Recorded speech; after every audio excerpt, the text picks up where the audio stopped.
নমস্কার, জয় রাধে রাধেশ্যাম, রাধে রাধে। গীতা। ভগবান তাঁদের অজ্ঞান বন্ধন ছিন্ন করে দেন। শ্রী ভগবানের শক্তি ও বিভূতি অনন্ত। এই অনন্ত বিশ্ব তাঁর অনন্ত বিভূতির আংশিক 1/4 প্রকাশ মাত্র। এই বিভূতি জ্ঞান হতে জগতের সকল বস্তুতে ভগবৎ সম্বন্ধ অর্থাৎ সকল বস্তুর একমাত্র কারণ তিনি, এবং তাঁরই সকল বস্তু এটি উপলব্ধির বিষয় হয়।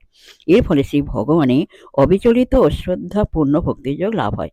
এইরূপ ভক্তিযোগ সম্পন্ন পণ্ডিতগণ সর্বক্ষণ ভগবত তত্ত্ব আলোচনা ও ভগবত কথা কীর্তনে পরমানন্দ অনুভব করেন এবং ভগবান তাঁদের অজ্ঞান বন্ধন ছিন্ন করে দেন। 10ম অধ্যায় বিভূতি যোগ। জয় রাধে রাধেশ্যাম, রাধে রাধে। জয় বৃন্দাবন বিহারী লাল কি যায়, কৃষ্ণ কানাইয়া লাল কি যায়, বাঙ্কে বিহারী লাল কি যায়, জয় রাধা শ্যাম সুন্দর লাল কি যায়, জয় রাধে রাধেশ্যাম, রাধে রাধে। নমস্কার।